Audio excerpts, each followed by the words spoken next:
안녕하세요. 사선특강 시작하도록 하겠습니다. 성부와 성자 성령의 이름으로. 은총에 다하신 마리아님, 기뻐하소서. 주님께서 함께 계시니 뜻이 이제야 그리스도인 또한 되시나이다. 주의 성모 마리아님, 이제와 저희 죽을 때 저희 죄인을 위하여 애쓰소서. 아멘. 성부와 성자 성령의 이름으로. 지난 시간에는 우리가 이제 신앙 여정이라고 해서, 신앙이라고 하는 것이 어떤 성격을 가지고 있는지, 그리고 그것이 지향하는 바가 무엇이고 가장 기초에는 어떤 것들이 있는지에 대해서 봤는데요. 그것에서 이제 그것을 기초를 다지고 난 다음에 이제 우리가 이제 접해야 되는 것은 가장 중요한 우리들의 어떤 신앙 교리의 핵심이죠. 바로 삼위일체 하나님에 관한 부분입니다. 그래서 우리가 한번 살펴보면, 이거는 이제 그냥 참고로 그냥 보시고요. 이게 어려운데, 우리가 이제 삼위일체 하나님께 접근하는 방식이 있는데, 그게 그냥 우리가 내용만 이야기를 하거든요. 그러니까 삼위일체 하나님은 이러이러한 분이다라고 하는 것만 알지만, 실제로는 어떤 과정을 거쳐가지고 이런 교리를 우리가 믿고 있는가, 이런 부분이 있습니다. 그래서 그냥 간략하게만 이야기를 하면요, 우리는 계시 종교잖아요. 하나님의 계시. 여기에서 계시라고 하는 말은 무슨 말이냐 그러면은 하나님의 자기 폭로입니다. 자기 자신을 드러내는 게 바로 계시라는 거죠. 그러니까 우리가 주피터의 화살 있잖아요. 그런 것처럼 막 이렇게 쏴가지고 내가 맞으면 이게 신앙이 막 솟아나고 이런 게 아니라, 하나님께서는 당신을 열어 보이시는 거예요. 하나님의 자기 개방이라 그러거든요. 당신의 모습을 드러내시는 것. 그러니까 그 드러내신 실체가 누굽니까? 바로 예수님이시죠. 그러니까 예수님이 바로 하나님의 계시 그 자체예요, 이거죠. 하나님의 계시 그 자체. 그러면 우리가 이 하나님의 계시가 기록되어 있는 것들이 어떤 성경이라든지 교리를 통해서 전달되지 않아요, 그죠? 그걸 우리는 이제 성전이라 그럽니다. 성전. 이 성전에 대해서 전성이 되는 거죠. 우리한테 전달되어 옵니다. 전달되는데, 근데 2000년 전에 있었던 성경의 어떤 내용들을 지금 우리의 언어로 다시 뭘 합니까? 해석을 하는 거죠. 다시 해석을 해가지고 그 해석을 하는 그 과정 가운데서 어떻게 됩니까? 우리에게 맞는 신앙을 고백하는 겁니다. 그것을 받아가지고 바로 여기에 신앙을 받아들이고, 또 이러한 것들을 통해가지고 다시금 하나님께 나아가는 거예요. 이게 이제 순환적입니다. 이게 신앙과 계시와 신앙은 늘 순환적이다라고 보시면 됩니다. 이게 이제 하나 부분이 있고요. 이런 것들을 통해서 이제 우리가 신앙생활을 하게 되고 교리를 받아들이고 한다라고 보시면 되고요. 그 다음에 중요한 것은 이제 이 부분은 굉장히 어려운 부분이기도 합니다만은, 이 부분을 이제 그냥 넘어갈 수가 없어가지고 있는데, 신앙이라는 부분은 우리들에게 어떤 부분이냐 그러면, 한마디로 이야기하면 우리의 마음의 열정입니다. 그죠? 신앙이라는 걸 또 이야기를 하자면 마음의 열정이고 하나님의 매력에 사로잡히는 것이고 그러잖아요. 그죠? 그러니까 우리들의 어떤 이 심장과 관련된 마음으로부터 출발한다고 본다면, 그런데 이 마음으로만 출발한다고 해서 모든 신앙이 올바르냐 하면 그러지 않습니다. 왜냐 그러면, 신앙에 여기 이제 중간쯤 이렇게 되어 있는데, 신앙으로만 일방적으로, 극단적으로 신앙으로만 가버리면 어떻게 되겠어요? 광신이 됩니다. 지난 시간에 그랬잖아요. 모하비 사막에 사진 찍으니까 하느님의 계단이 나타난다. 그 역광인데, 그죠? 그걸 이제 광신해가지고 믿는 거죠. 그런데 다른 이 신앙의 끄트머리에는 뭐가 있냐? 이성이죠. 신앙은 우리의 마음, 우리의 혼, 이 부분이라고 본다면, 이성은 우리의 어떤 지성이거든요. 그래서 이 지성적인 부분들이 또 없으면 문제가 생깁니다. 지성적인 부분이 없으면 어떻게 된다고요? 광신이 되고, 우리의 마음이 없어진 어떤 교리만 이야기를 하면 어떻게 되겠습니까? 이데올로기 됩니다. 그냥 딱딱한 이론일 뿐이죠, 이론. 그래서 아주 예전부터 우리 교회는 이해를 추구하는 신앙, 그러니까 이 신앙과 이성의 조화를 굉장히 강조를 많이 했습니다. 섣불리 빨리 빠져들지 마라. 점차적으로 빠져들어라. 왜? 이성이라고 하는 것은 하느님께서 우리에게 주신 굉장히 아름다운 선물이거든요. 그것을 활발하게 이용을 해서 하느님을 만나는 겁니다. 무작정 해가지고 따라가는 건 아니다 이거죠. 자, 그런데 이러한 부분들이 어디에서 문제가 생기느냐 그러면 신앙 감각이라고 하는 게 있습니다. 처음 들어보시죠? 들어보셨나요? 요즘 들어보셨을 수도 있는데 신앙 감각입니다. 뭐냐 그러면 우리들이 가지고 있는 초자연적 영적 본능이라는 거죠. 이게 본능적이다. 그러면 우리가 본능적이다는 것은 뭐가 본능적이겠습니까? 밥 먹는 거, 먹고 싶다 하는 거, 그죠? 욕구라는 거잖아요, 그죠? 먹고 싶다, 자고 싶다 이런 것들이 본능에 속한 겁니다. 본능적인 욕구인 거죠. 그런데 이 신앙이라고 하는 것도 우리가 히딩크 감독이 뭐라고 그랬습니다. 성리에 아주 목마르다 그랬잖아요, 그죠? 그런 것처럼 우리들의 영적인 갈구, 영적인 어떤 배고픔 이런 것들이 늘 인간들에게는 담겨져 있는 것이죠. 그런데 그러한 것들이 개인에게도 다 같이 주어져 있습니다. 개인에게도 다 주어져 있고, 그런데 이 신앙 감각이라고 하는 것이 굉장히 재밌는 녀석인데 어떤 재밌는 게 있느냐 하면 각자가 가지고 있는 것들이 다 함께 모이려고 하는 특성을 지니고 있습니다. 그래서 공동체의 신앙 감각이 있다는 거죠. 자, 그러면 김종원 엠마누엘이라고 하는 한 개인의 어떤 신앙 감각이 있는데 이 신앙 감각은 창원 반송의 신앙 공동체 안에서 들어옴으로써 함께 살아가면서 신앙 감각이 어떻게 되겠어요? 다듬어지고 성숙되어진다 이거죠. 혼자서는 못하는 겁니다. 그러니까 창원 반송 성당의 신자 공동체의 신앙 감각이 굉장히 중요한 거죠, 사실은. 자, 이런 경우가 있습니다. 어떤 경우는 굉장히 이거는 우리가 지난 시간에 함께 했던 중심적이다라고 하는 것은 개별적인 사람마다 하나님의 은총이 다 주어져 있고 그 신앙생활을 하는 겁니다. 그런데 중심지향적이다 그랬잖아요. 한 군데 모은다는 거거든요. 그러니까 공동체의 신앙 감각이 있는 겁니다. 자, 이게 앞에 하고, 자, 여기하고 문제를 이야기를 해보면 여기서 그렇습니다. 여러분들 성모 성천 교리 있죠? 그 다음에 원죄 없이 잉태되신 마리아 교리 있잖아요. 그 교리가, 믿을 교리가 선포된 때가 언제인 줄 아시나요? 성모 성천 교리 있잖아요. 우리가 성모 성천 대축일을 지내고 있는데 성모 성천 대축일이 1950년 11월 1일 날 믿을 교리로 선포가 된 겁니다.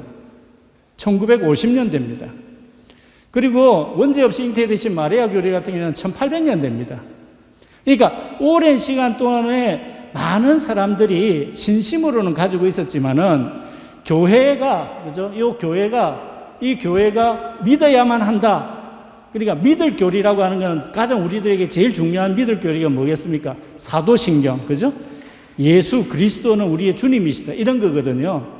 그런 거와 마찬가지로 그 교리에 대해서 완전히 선포한 게, 그런데 미리 그런 선포가 있었으면 어떻게 됐겠습니까? 2000년 전에, 1500년 전에 이미 선포가 됐었어야 되는데 1950년대에 선포가 됐단 말이에요. 그럼 뭐겠습니까? 각자가 가지고 있는 마리아께 대한 신심들이 각자가 모여져서 교회가 인정을 해주고 교회가 받아준 겁니다. 그러므로 해서 교회가 우리가 믿을 교리가 되는 것이거든요. 그래서 개별적인 모든 신앙 감각이 있지만은 이 개별적인 신자들의 신앙 감각은 공동체 안에서 지향됩니다. 공동체 안에서 발휘된다.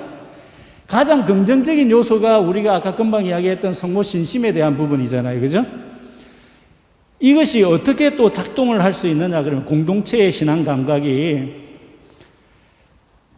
얼마 전에 여러분 신천지 아시죠? 신천지입니까? 뭡니까?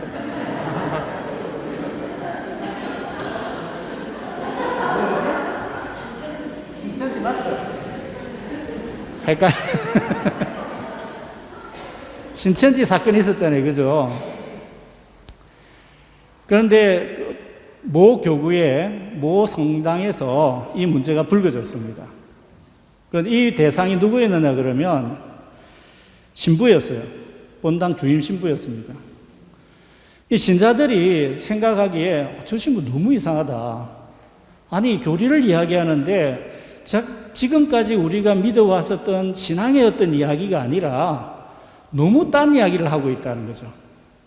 그래서 그 공동체들이 너무나 이상하게 느꼈기 때문에 교구청에다가 이야기를 합니다.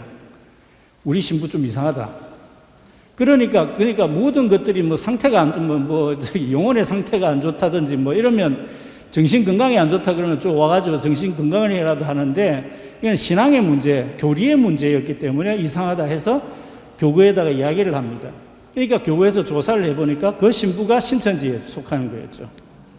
그런 경우가 있었습니다. 그러니까 그러면은 그런 신천지가 가지고 있는 것들을 막아서는 그 공동체의 힘은 어디에서부터 나온다고요? 공동체의 신앙 감각으로부터 나오는 거죠. 그러니까 2000년 동안 끊임없이 흘러왔던 그 전통, 신앙의 전통을 고스란히 여러분들도 다 가지고 계시는 겁니다. 매일 미사를 한다든지 매주 미사를 하면서 그 신앙의 감각을 한 층 쌓아 올렸던 것이죠. 이 신앙 감각에 대해서 이야기했던 분이 누구냐 그러면 제2차 바탕한 공기에 굉장히 지대한 영향을 미쳤던 존 헨리 뉴만이라고 하는 영국의 추기경이 있었습니다. 그분이 1800년대에 있습니다. 원래 태어나면서 영국은 성공회잖아요. 그죠? 성공회였는데 아무리 생각해도 자기가 어떻게 잘 오던 이 전통이 잘 내려오는데 어떻게 해서 한순간에 어떤 왕에 의해서 신앙이 바뀔 수가 있는가? 교회가 바뀔 수가 있는가? 이렇게 고민을 했던 거죠. 그러면서 연구를 한 결과 신앙 감각이라는 것이 나타나기 시작했고 그 신앙 감각에 의해서 우리는 가톨릭 전통을 이어받고 있는 거죠.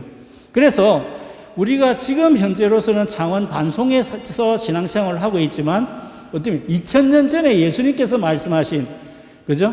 2000년, 3000년 전에 야훼 하나님께서 말씀하신 것을 고스란히 듣고서 우리의 삶 안에서 그대로 살아내려고 하잖아요. 이게 바로 신앙 감각의 이유 때문에 그렇습니다. 이게 굉장히 중요한 부분 중에 하나고 그리고 우리가 믿는 교리는 그냥 상부의 어떤 몇몇 학자들이 뚝딱뚝딱 만들어가지고 자 이거 믿을 교리야 라고 하는 것이 아니라 그것을 통해서 신앙 감각을 통해서 정리되고 동의된 내용들이 바로 우리들의 믿을 교리가 되는 겁니다. 그걸 교의라 그러죠. 자, 그런 면에서 보면 이제 들어가 보면 이렇습니다. 지금 이제 삼위일체에 대해서 이야기하죠. 여기 이제 아주 유명한 삼위일체에 대한 교리, 삼위일체 하느님에 대한 이콘입니다. 이콘이 이제 이미지입니다. 이미지, 상이죠, 상. 그러니까 이제 그리스 시대 때, 그리스 신랍 아주 고대 때에 예수님 시대 이후에 그 시대 때에 하느님은 다 어떤 성별로 따지면 누구였겠어요? 남성이었던 거죠. 그러니까 굉장히 지금도 그럴 수도 있지만은 어떻든지 간에 남성적인 어떤 요소로서 이야기하는데 자, 그것이 문제가 아니라 여기에 있는 겁니다. 이게 여러분 오래간만에 라틴어를 한번 배워보도록 하겠습니다. 좀 있어 보이게. 자, 여기 데우스라고 하는 게 하느님이에요, 하느님. 하느님이고요. 그 다음에 빠테르 그러면은 레슬링에 벌칙 주는 거 아닙니다, 빠테르. 빠테르는 아버지입니다. 아버지, 그 다음에 필리우스 그러면 성자, 아들. 그 다음에 스피리투스 상투스 그러면 성령이거든요. 자, 여기에서 관계를 보면 이 하느님이신데 에스더는 이다입니다. 이다. 아버지는 하느님이시다. 성자는 하느님이시다. 성령은 하느님이시다. 그죠? 그죠? 삼위일체가 되는 거예요. 삼위가 일체가 되는 거예요. 그러나 중심적이다 이거죠. 각자는 중심적이다. 아버지는 아들과 같지 아니하다 이거 말이거든요. 논 에스더는 아니다. 아버지와 아들이 혼동돼서 나타나는 건 아닙니다. 이거 굉장히 중요한 문제인데요. 이거는 종교학적인 문제 안에서 나타나는 건데 그게 무슨 문제냐 그러면 아버지와 아들이 같이 나타난다라고 했을 때는 예전에 이제 이단론이 있었습니다. 이단이 있을 것 중에서 예수님을 어떻게 평가할 것인가, 어떤 분인가 이렇게 보았을 때 두 가지 양극단이 있었습니다. 그러면 예수님을 어떻게 생각했느냐 그러면 가장 인간적으로 생각했을 때 야, 어떻게 하느님이 아들을 우리에게 보내주셨어? 그러니까 세례자 요한으로부터 세례받을 때 하늘로부터 뭐가 들려왔습니까? 내 사랑하는 아들, 이게 들어왔단 말이에요. 그래서 주장했던 사람이 누구였느냐, 주장하던 그 내용이 뭐냐면, 그때 양자가 됐다, 이래 되는 거예요. 나자렛 촌에 있던 예수라는 한 인물이 그때 양자가 됐다. 이단입니다. 그죠? 이단이죠. 그 다음에 또 이제 다른 극단의 이제 이단은 어떤 이단이냐 그러면, 이미 하느님이신데 그냥 인간의 가면을 쓰고 오셨을 뿐이다, 이거죠. 인간의 가면을 쓰고 오셨다. 그러면 무슨 문제가 생길까요? 인성이 없어지죠. 그죠? 인성이 없어지면 어떻게 됩니까? 우리의 구원 가능성이 막혀버립니다. 하느님의 인성이, 그죠? 그 예수님의 인성이 막혀버리면 우리가 길이요, 진리요, 생명이다라고 쫓아가면 되는데, 가다가 원래 하느님이면 저 어떻게 따라가? 이렇게 되는 거죠. 예수님이 인간이기 때문에 우리가 따라갈 수 있는 거거든요. 인성을 지니고 계시기 때문에. 아, 그러면 인간도 저렇게 하면 따라갈 수 있겠구나. 인간도 그렇게 감내할 수 있겠구나. 하기 때문에 따라가는 거거든요. 그래서 주어지는 어떤 교리 중에 가장 핵심적인 게 예수님은 뭐라고요? 참 하느님이시자 참 인간이다라고 하는 부분이 그렇게 나오는 겁니다.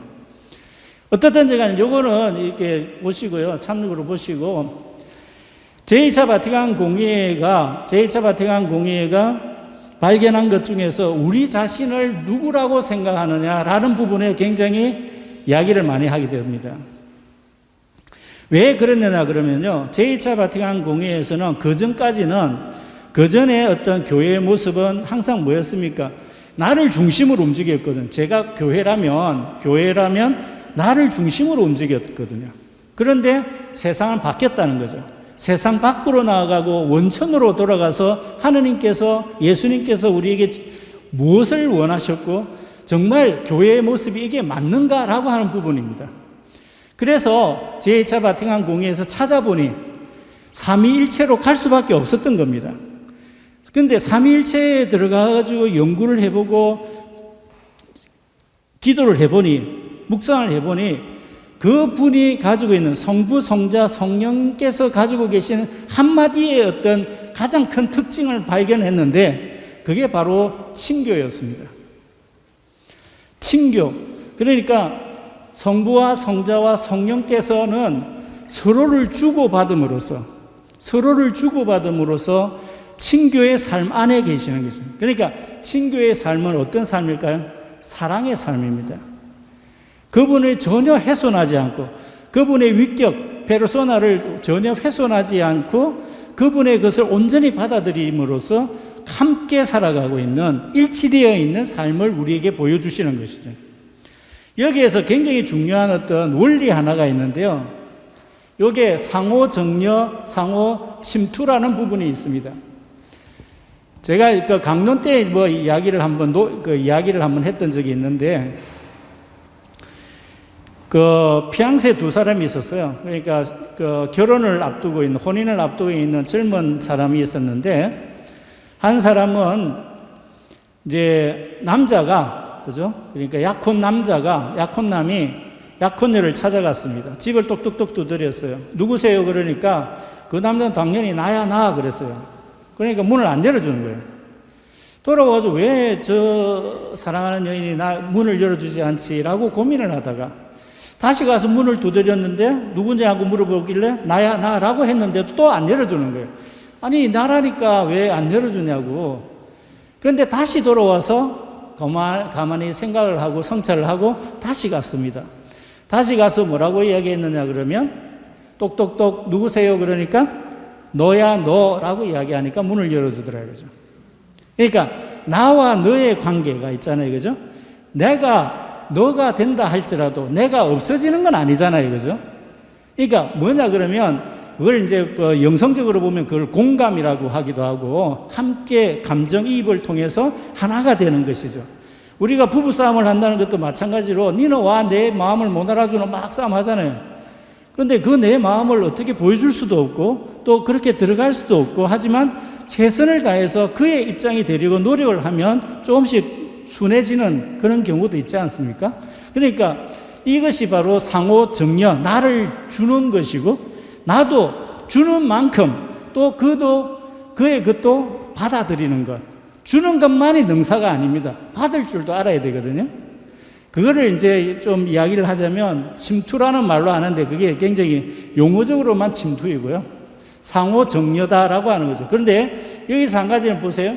성자는 성부에게, 성부는 성자에게, 성자는 성령에게, 성령은 성자에게, 성령은 성부에게, 성부는 성령에게 서로 주고받는데 이 사귐이라 그러는 사귐, 이 사귐의 삶이 바로 친교의 삶이라는 것. 이 친교 안에서 우리가 우리의 신앙을 발견해야 됩니다. 모든 신앙생활은 바로 여기에서 출발한다고 봐야 됩니다. 여기에서 벗어나면 안 되는 것이죠. 자, 그 다음을 한번 볼까요? 근데 뜬금없이 제가 왜 이 그림을 보여드리냐 그러면 이제 성부께 대한 여러 가지 오해 때문에 그렇습니다. 실질적으로 우리가 이제 성부 하느님 그러면 아버지 하느님이잖아요. 그죠? 아버지 하느님, 하느님이 아버지 그러면 대다수의 경우 특히 그 중동, 우리나라도 굉장히 가부장적이기도 하고 아버지에 대한 어떤 아픔도 많이 가지고 있고 실질적으로 보면 우리 따님들이 또 아버지에 대해서 그런 생각도 가지고 있을 수도 있지만 오히려 아들들이 아버지에 대해서 그런 어떤 부정적인 생각이라든가 서운한 감정을 더 많이 가지고 있는 경우도 많거든요. 그런데 느닷없이 하느님 아버지라 그러니까 감정이입이 안 되는 거예요.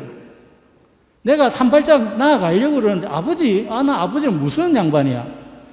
그 양반은 나만 보면 잔소리를 하던 양반인데 무슨 또 저 하느님한테 가면 또 내한테 뭐를 크겠네? 라는 생각이 이미지가 있는 것이죠. 그런데 우리보다 더 했던 동네가 어디였냐면 고대 중동이었습니다. 고대 중동의 아버지 상은 지금 여러분들이 그 명예살인이라고 들어봤습니까? 중동의 이슬람 문화권 안에서, 그 이슬람 때문에 그런 게 아니라 그 문화권 안에서 나타나는 건데 만약에 딸이 하나 간통을 했다. 그러면 그 집안에서 그 딸을 돌로 쳐 죽여버립니다. 그게 명예살인이라고 그러거든요. 그 정도로 그 여성적인 어떤 차별이 굉장히 극심한 동네인데 고대 중동 같으면 더 했겠죠. 그죠? 아버지가 생사 여탈권을 다 가지고 있었던 겁니다. 자기 자식에 대해서 생사 여탈권을 가지고 있었던 거죠. 그 정도로 무서웠습니다. 그랬는데 우리가 예수님께서 그 비유를 들으면서 돌아온 작은 아들을 받아들이는 아버지로 완전히 뭡니까? 변화시켜서 보여준 거죠. 우리가 믿고 있는 아버지 하느님은 다른 분이다라는 걸 완전히 보여주시는 겁니다. 그 당시에 자 보시면 이게 렘브란트라고 하는 화가가 그린 돌아온 탕자의 귀한, 탕자의 귀한이라기도 하는데 여기서 주인공은 아버지입니다. 여기서 아버지가 있고 여기서 첫째 아들도 있고 그 당시에 어떤 모양새로 이제 주어져 있는데 렘브란트도 한편으로 보면 되게 마음이 좀 찝찝했나 봐요. 아버지인데 왜 어머니가 없을까? 이렇게 해서 손으로 표현했습니다. 손으로. 요거는 좀 투박하죠? 이쪽 손은 좀 부드럽습니다. 그래서 화가가 생각하기를 아버지만 있는 게 아니라 하나님께서는 왜 부드러운 마음도 우리의 부드러운 손길로도 우리를 받아들이시는 분이시다라는 걸 표현한 거죠. 그래서 여기서 제가 말씀드리고 싶은 것은 뭐냐 그러면 먼저 우리가 하나님께 나아가기 위해서 하나님의 아버지라고 하는 개념 안에는 그 전에 있었던 모든 것들을 넘어서는 아버지의 개념이라는 거죠. 그분은 하나님 아버지께서는 모든 것을 용서하신다. 모든 것을 받아주시고 그리고 그 두 아들에 대해서 똑같이 당신의 사랑을 선사하시는 분이 완전히 대역전극입니다. 여기에서는. 그 당시에 고대 중동 사회 안에서는 이것을 허용할 수가 없었어요. 이 비유 자체가 뭐에 해당되느냐 그러면 민속 파괴범입니다. 그러니까 그때부터 어떻게 됩니까? 예수님을 죽여야겠다. 이런 것들이 서서히 나타나기 시작하는 것이죠. 그래서 제가 여러분들께 한 가지 권고 드리고 싶은 것은 여러분 마음속에도 아버지에 대한, 항상 사람은 어떤 신앙을 한다든지 이런 부분 안에서는 이미지를 통해서 하는 겁니다. 아버지, 그런데 나는 나 아버지가 너무 무서워 라고 하면 섬짓 가지 못하는 경우가 있는데, 가장 중요한 것은 나의 아버지와 먼저 화해하십시오. 나의 육신의 아버지, 어떤 아버지였는지 모르겠습니다만은 그 아버지와 화해하시는 것, 그것이 우리들의 신앙생활에 굉장히 도움이 됩니다. 그리고 필수적이고요. 그것이 이 상호적인 관계 안에서, 우리가 이 상호적인 관계 안에서 이루어낼 수 있는 정말 용서하시는 하나님, 사랑의 하나님으로 갈 수 있는 발판이 될 수 있다는 거죠. 그래서 그 매력으로 한번 들어가 보는 것이 어떨까라는 것이 중요한 부분 중에 한 가지입니다. 자, 그래서 이거는 이제 논리적으로 그냥 이야기하는데, 자, 두 가지가 있습니다. 이게 뭐냐 그러면, 삼위일체 하나님, 아까 여기 있잖아요. 그죠? 동그라미 그렸잖아요. 그죠? 친교의 하나님인데, 동그라미를 그렸는데 두 가지 기둥이 있습니다. 한쪽 기둥은 내재적인 삼위일체 하나님입니다. 내재적이다. 그러면 뭐냐면 서로 같이 하나가 되어서 살아가는 거예요. 내재적인 삼위일체의 가장 근본적인 어떤 힘은 뭘까요? 근본적인 힘. 저는 희한하게 많이 적어놨지만 쉽게 이야기하면 사랑이죠. 자, 그런데 사랑의 특성상, 사랑이라고 하는 것은 사랑의 특성상 어떻습니까? 흘러 넘치게 되어 있습니다. 내재적인 삼위일체, 그 삼위일체 하나님의 똘똘 뭉쳐져 있는 그 사랑이 늘 흘러 넘칠 때에 그 흘러 넘친 결과물이 뭐였겠습니까? 그게 창조입니다. 그게 창조입니다. 여러분들의 존재 자체가, 여러분들 한 사람 한 사람의 존재 자체, 내 아들 자식들의 존재 자체가 바로 삼위일체 하나님의 사랑의 결실이라는 거죠. 창조성 안에서 나타나면 한 사람 한 사람이 모두 다 삼위일체 하나님의 사랑이라는, 그 사랑 그 자체이라는 거죠.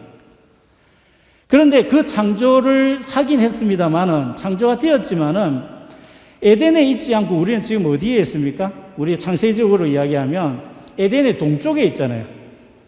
도동쪽으로 쫓겨났으니까. 그죠? 원죄로 인해서 그 창조의 뜻, 하나님의 사랑의 결과가 속된 말로 기스가 간 거죠. 흠집이 난 거잖아요. 그죠? 그 흠집이 난 거를 다시금 그 사랑으로 거두어 드리고 싶으신 거죠. 그죠? 하나님께서는 그러지 않겠습니까? 하나님의 사랑으로 창조했는데 그 창조된 것들이 흠집이 나고 파괴가 되고 소외되고 거부당하고 하면 어떻게 했습니까? 하나님의 마음이. 그러니까 다시금 이것을 새롭게 창조하고 싶은 하나님의 꿈이 있는 거죠. 그 하나님의 꿈이 바로 구원경륜이라는 걸로 나타납니다. 구원경륜이라고 하는 건, 경륜이라고 하는 이코노미라 그래가지고 영어로 이렇게 굴러가는 거거든요. 하나님의 구원 활동은 계속해서 이렇게 반복돼서 우리들에게 나타납니다. 그러니까 두 가지가 나타난다 이거죠. 자, 그러면 이 두 가지의 어떤 말은 되게 어렵습니다만은 이걸 우리 실제 생활에 적용을 하면 어떻게 될까요? 자, 우리 반송성당이다. 반송성당이다라고 하면 이 우리의 반송성당은 하나님의 사랑의 결실로 똘똘 뭉쳐져야 된다는 거죠. 서로가 서로에게 사랑을 내어주고 사랑을 주고받으면서 우리 반송성당 신자들은 너무나 하나가 되어야 하는 거죠. 그 사랑의 결실을, 흘러넘치는 그 사랑의 결실을 어떻게 해야 합니까? 세상으로 나아가서 하나님의 말씀을 선포하는 거죠. 그래서 우리가 함께 똘똘 뭉쳐서 일치되고 친교를 이루는 이 공동체의 모습은 내재적인 모습이고, 내재적이다 그러고요. 내재적 일치라 그러거든요. 그 다음에 그 사랑은 주체할 수 없는 사랑이기 때문에 얼마든지 나는 그 바깥에 나가서 다른 이들에게 하나님의 사랑을 선포하는 것이죠. 나의 기쁨이 있잖아요. 복음이라는 게 뭐겠습니까? 기쁜 소식이잖아요. 기쁘기 때문에 전달하지 않으면 못 견디게 하는 거죠. 그래야만이 복음 선포가 되는 거잖아요. 바로 그러한 부분이 우리에게 복음 선포의 사명이 주어지는 겁니다. 그냥 복음 선포해라 하는 것이 아니라 온전히 삼위일체 하나님의 특성으로부터, 원리로부터 그게 바로 나타나는 부분입니다.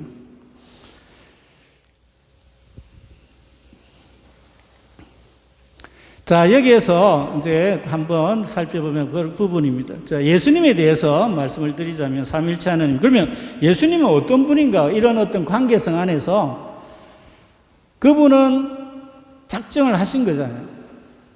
내재적인 하나님으로서 우리에게 그 흘러넘치는 사랑을 보여주셨는데, 우리는 에덴의 동쪽으로 밀려나 버렸고, 파라다이스는 저쪽이란 말이에요. 그런데 하는 모양새를 보니까 자꾸 거기에서 엄청난 어떤 그 힘듦을 가지고 살아가고 있다는 것이죠. 그렇기 때문에 하나님께서는 결정을 하신 것이 뭐였겠습니까? 중개자를 결정을 하신 거죠. 그런데 그 중개자를 구약 같으면 예언자를 통해서, 그죠? 아니면 다른 사도들을 통해서 보내면 되지만은 아예 하나님께서는 작정을 하신 게 바로 당신의 아들을 보내주시기로 작정을 하셨다 이거죠. 그래서 예수님께서는 하나님과 인간의 교차점 안에 계시는 분이시고, 그리고 그 교차되는 모습은 진정으로 사랑 그 자체입니다. 그래서 사랑이라는 부분을 빼놓고 예수 그리스도를 이해할 수가 없습니다. 그 사랑을 요한 1서 하나님과 함께 계셨지만 이제는 우리와 함께 계신다 이거죠. 하나님과 함께 계셨지만 이제는 우리와 함께 계신다. 그게 뭡니까? 신성과 인성을 가지고 계시는 분이시다. 그러면 지금 우리와 함께 계시는 예수님을 따라가기만 하면 우리들의 최종 목적이 어디입니까? 에덴으로 다시 돌아간다 이거죠. 하나님의 생명이 넘치는 그 나라로 돌아갈 것이다 라고 하는 게 우리들의 신앙의 가장 큰 꿈입니다. 우리가 신앙하는 이유가 바로 여기에 있는 거잖아요. 예수님의 하강, 예수님께서 이 세상에 오신 것은 이 삶의 공간에 사람들의 높임에 봉사한다. 이건 무슨 말입니까? 우리를 높여주기 위해서 당신은 낮아지셨다 이거죠.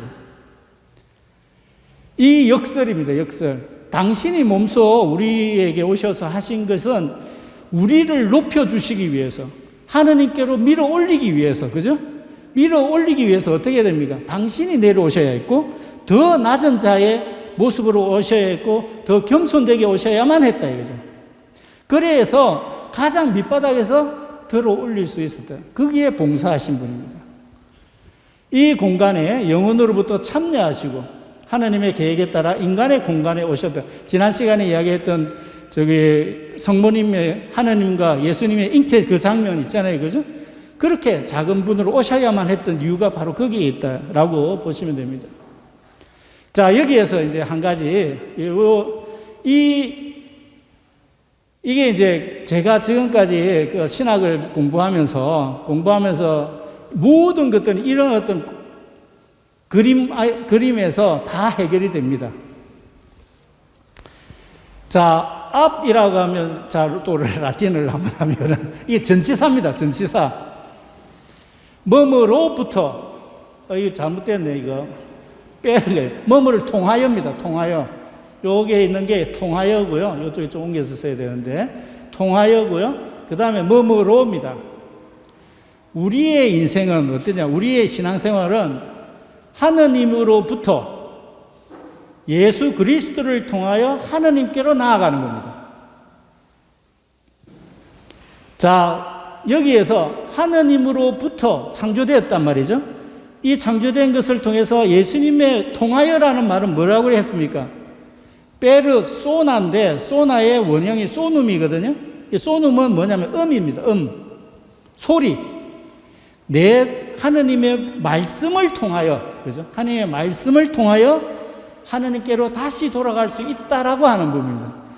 그러면 여기에서 성령은 어떻게 되실까요? 성령은 늘 여기에 계시는 거죠. 전체적으로. 그 전치사로 보면 인이거든, 성령 안에서. 자, 그러면 회개한다 하잖아요, 그죠?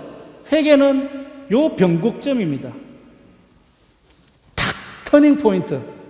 이걸 하자는 얘기거든요. 회개라고 하는 것은 여러분들이 회개하세요 뭐 이렇게 하는 그거는 뭐냐? 내가 화해 성사라고 고백 성사하고 하는 것은 내 삶의 터닝 포인트, 여기에서 바닥을 찍고 넘어가는 거죠. 그죠? 바닥을 찍고 넘어가는 겁니다. 이게 회개입니다. 그 부분이 바로 여기에 있다는 것을 우리가 알려주는, 그래서 늘 하나님께서 하나님으로부터 왔고 예수님을 통해 하나님께로 나아가는 그러한 삶 안에 우리가 있다라는 걸 늘 느끼고 하느님 안에 산다는 것이 무슨 어떤 의미인가를 늘 살펴봐야만 하는 거죠. 자, 그러면 이제 좀 더 나아가서 이렇게 설명할게요. 우리가 이제 삼위일체에 대해서 보셨잖아요. 그죠? 삼위일체 하나님이신데, 그러면 우리가 살아가는 것도 삼위일체 하나님의 공동체 생활을 살아가면 되잖아요. 성부, 성자, 성령께서도 뭡니까? 공동체거든요. 그 공동체의 삶으로 살면 되는 겁니다. 그래서 성부, 성자, 성령께서는 뭡니까? 친교의 삶을 사셨듯이 우리 교회도 친교의 교회를 만들어서 그렇게 살면 되는 겁니다. 그래서 여기에서 전부 다 똑같은, 자, 제가 만들어 놓은 그림을 보면 아까 제가 보여드렸던 삼위일체 하느님의 모양새가 똑같습니다. 여기 있죠. 또 이 이야기 할 겁니다. 뒤에, 자, 이렇게 모든 것들은 이러한 구조를 가지고 있습니다. 가톨릭 안에서, 그리스도교 안에서의 어떤 모든 구조는 다 저런 하나의 어떤 삼각형의 어떤 일치를 가지고 있고, 그림을 가지고 있고, 원리를 가지고 있는 겁니다. 하나를 먼저 말씀드리면, 친교의 공동체를 이루어야만 한다. 자, 그러면 반송성당이 친교의 교회가 되려 그러면 세 가지 요소가 서로가 잘 관계를 잘 맺고 있어야 된다 이거죠. 그 원리에 따라, 삼일체 원리에 따라서 첫 번째는 뭐냐면 전례가 잘 이루어져야 합니다. 그렇겠죠, 그죠? 전례 안에서 하나님을 만날 수 있으니까. 성사 안에서 하나님을 만날 수 있다. 성사라고 하는 건 뭐냐 그러면 하나님의 신비가 드러나는 장소거든요. 성체 성사도 마찬가지고 세례 성사, 모든 성사는 성사 그 자체가 가지고 있는 의미가 뭐냐 그러면 하나님을 만나는, 하나님의 현존의 장소가 바로 성사입니다. 왜냐 그러면 성사가 가지고 있는 의미가 사크라멘툼이라고 그러거든요. 사크라멘툼인데 그 사크라멘툼 이전에 말이 히랍어로는 미스테리입니다. 그러니까 신비로부터 성사가 나오는 거거든요. 신비가 깨어지는 겁니다. 성사는 하나님의 신비를 열어주는 것, 이게 성사고 하나님의 현존이 드러나는 장소이고 그렇습니다. 어떻든지 간에 예배가, 전례가 이루어져야만 합니다. 그 다음에 우리 신앙생활에서 가장 빼놓을 수 없는 것 중에 한 가지가 또 증거의 삶이죠. 그죠? 증거의 삶. 하나님을 우리가 성사를 통해서, 예배를 통해서 또는 전례를 통해서 하나님을 만났다면 그 하나님을 만난 것을 어디에 가서 세상 밖으로 나가서 뭡니까? 증거하는 거죠. 한 단계가 더 남아 있습니다. 뭐냐? 증거에서 그치는 것이 아니라 세상 안에서 봉사하는 거죠. 세상 안에서 봉사하는 겁니다. 섬김을 받으러 온 것이 아니라 섬기러 왔다라고 하는 그 부분이 바로 여기에 있는 겁니다. 자, 여기에서 우리가 각각의 고유한 은사를 가지고 있는데 아까도 이야기한 대로 삼일체 하나님을 보여준 대로 서로가 교차하고 있죠. 서로가 서로에게 주고 있다는 이 말은 뭐냐 그러면 하나만 빠지면 안 된다 이 말입니다. 반송성당이 친교의 교회가 되려고 하면 이 세 가지 다 함께 이루어져야만 한다 이거죠. 자, 예배, 전례 이 부분은 거룩함의 영역과 세속적인 영역의 분리를 극복하는 겁니다. 우리가 흔히 이야기하듯이 성당에서 와서 성당에서만 기도하면 성당이고 밖에 나면 세상 사람처럼 살면 그런 건 아니다 이거죠. 여기에서 중요한 삶은 뭡니까? 사제직입니다. 여러분들 예전에는 미사 보러 간다 옛날에 그랬어요. 어르신들이. 지금은 보러 가는 거 아니잖아요. 그죠? 참여한다 이 말입니다. 그러니까 특별한 어떤 사제직을 가지고 있는 사제가 여기에서 대신해서 대리자로서 미사를 진행하는 것이고 여러분도 사제직을 가지고 있는 거죠. 보편 사제직입니다. 그 사제직에 참여하는 것이죠. 레위처럼 그렇게 하는 겁니다. 자, 그래서 우리에게는 사제직이 있는 것이고 그 다음에 증거의 삶은 뭐냐 그러면 우리는 예언직에 종사하는 겁니다. 예언직. 여기에서 예언이라고 하는 것은 뭘 의미하느냐 그러면 하느님의 말씀이 멀리 내다보는 게 아니라 예언직이 멀리 내다보는 것이 아니라 하나님의 말씀이 맡겨져 있는 겁니다. 예자가 맡길 예자거든요. 여기에서 예언할 때 예자는 맡길 예자입니다. 하나님의 말씀이 맡겨져 있다. 그래서 우리는 그런 어떤 증거의 삶을 이루어 나갑니다. 이 증거, 예언자적인 증거의 가장 가장 높으신 분이 누구게? 자, 여기서 이제 힌트로 이 사제직에 가장 높으신 분이 누구겠어요? 대표적인 모델이 예수님이시죠, 그죠? 당신 스스로 제물이 되셨잖아요. 사제직에 있어서 가장 중요한 것은 다른 종교들은 사제는 사제이지만 다른 제물은 어떤 거였습니까? 홍동백서, 우리 제사 지내듯이요. 제사 홍동백서 하듯이 제물은 나 아닌 다른 것이죠. 그렇지만 우리는 예수 그리스도부터, 예수님부터 당신이 대사제이면서 동시에 뭐라고요? 제물이 되셨습니다. 그래서 사제직이라고 하는 것은 그 스스로 제물이 되기를 스스럼치 않는 것. 여러분도 스스로 이 희생 제물이 됨으로써 이 사제직에 참여하는 것이죠. 그 다음에 예언직이다라고 하면 예언자들의 어떤 모습의 가장 최고봉이 누굴까요? 하나님의 말씀을 증거한 사람들. 대표적인 분들이 순교자들입니다. 순교자들, 그죠? 피로서 증거했잖아요. 피로서 증거했죠. 지금은 아닙니다만은 교황님, 전통적으로 교황님 구두가 무슨 색깔이 있냐면 빨간색입니다. 패션상. 패션이 좋으라고 빨간색을 쓰느냐? 그게 아니고요. 순교자의 피가 묻어 있다 이거죠. 그 위에 교회가 세워졌다라고 해서 빨간색입니다. 그리고 자, 이거는 이제 왕직이라고 하는 것이 있는데 세상에 대한 봉사입니다. 세상에 대한 봉사. 자, 여기에서 봉사라고 하는 왕직이라고 하는 게 무슨 의미가 있겠습니까? 여기에서 하는 게 왕직이라는 게 내가 왕이야 라고 하는 게 아니라는 거죠. 구약에서 왕에 대해서 하나님께서 끝까지 주문하셨던 게 뭐겠습니까? 백성들을 섬겨라는 거였거든. 그죠? 그것에 의미가 담겨져 있는 왕입니다. 여기에서 진짜 권력을 가진 왕이 아니라 가장 섬김의 왕이 되는 것이죠. 그래서 그러한 어떤 역전극, 대드라마 같은 역전의 드라마가 이루어지는 것이 우리 그리스도교의 매력입니다. 왕이면 왕노릇 하면 되지. 그것이 아니라 우리들에게 왕은 가장 낮은 자가 왕입니다.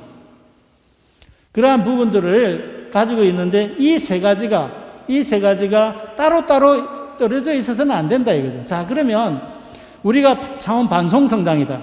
또는 여러분들의 가정교회다. 가정교회도 친교의 교회여야 하거든요. 여러분들의 가정을 한번 살펴봅시다. 우리는 참 건강한 신앙생활을 하고 있는 공동체인가? 아니면 우리 가정이? 아니면 우리 반송성당이 정말 건강한 신앙생활을 하고 있는 공동체인가를 살펴보면 우리는 지금 잘 전례를 통해서 성사적인 어떤 직무에 잘 참여하고 있는가? 그 다음에 하나님의 말씀을 잘 증거하고 있는가? 그리고 이 세상 안에서 정말 봉사와 섬김의 생활을 하고 있는가를 체크해 보면 우리들의 신앙생활이 얼마나 건강한가를 알 수가 있는 것이죠. 예를 들면 그거 아니겠습니까? 나는 다른 건 아무것도 안 하면서 열심히 미사만 다니면 돼. 이것이 아니다 이거죠. 미사를 다니면서도 하나님의 말씀을 증거하고 선포하고 그리고 그 말씀을 선포한 것을 살아내는 것. 이것이 진정으로 전인적인 건강한 신앙생활이다 이거죠. 그래서 우리가 여러분들이 우리 반송성당도 살펴보면 그러한 부분들에 대해서 정말 우리가 이러한 부분들에 대해서 잘 하고 있는지 점검하고 확인해보고 그것에 잘 맞게끔 살아가고 있는지 한번 살펴볼 필요가 있다라고 보여집니다. 그 다음에 그것을 뛰어넘어가지고 그러면은 교회가 우리 스스로가 살아가는 게 있는데 친교의 삶, 앞에는 교회의 모습이었고 교회의 모습이 있고 우리가 지금 개인적인 삶을 통해서 이 친교의 삶을 살아간다면 어떤 삶을 살아가야 할 것인가에 대한 부분입니다. 첫 번째는 대화적인 요소죠. 우리가 흔히 이야기하고 있는 시노드 지금 하고 있잖아요. 그죠? 시노드의 가장 핵심적인 요소가 뭐겠습니까? 대화죠. 대화.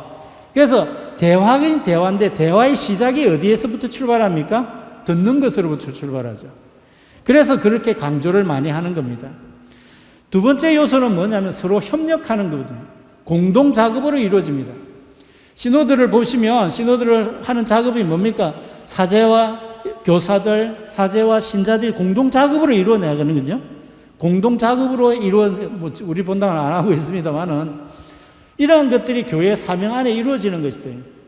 그 다음에 연대는 뭐냐 그러면 세상과의 연대입니다. 세상과의 연대. 세상 안에서 하느님의 말씀이 어떻게 이루어질 수 있는가? 계층과 신분을 뛰어넘는 모든 이들과의 교류, 이러한 것들이 친교의 삶 안에 담겨져 있다라고 하는 부분입니다. 그래서 우리가 이 교회의 삶 또는 신앙의 삶은 어디로부터? 삼위일체 하느님의 삶으로부터 나온다는 겁니다. 그러니까 우리의 어떤 단순한 어떤 다른 이설, 다른 어떤 이론들, 이런 것에 의해서 내가 신앙생활을 하는 것이 아니라 삼위일체 하느님이 온전하게 나에게 말씀해 주시는 부분 안에서 내가 신앙생활을 하고 있는 것이 있다. 그럴 때 우리는 건강한 신앙생활을 할 수 있다라고 볼 수 있습니다. 그래서 우리가 이 마지막 부분 안에서 좀 흐려져 가지고 좀 안 보이는데, 자, 최후의 만찬을 하고 있는 모습이 가장 전형적인 친교의 삶이죠. 친교의 삶입니다. 우리가 성목요일에 이제 주님 만찬 미사를 이렇게 지내게 되고, 그것을 왜 우리가 성체 성사에 제정이 되고 하는 그 이유가 뭐냐?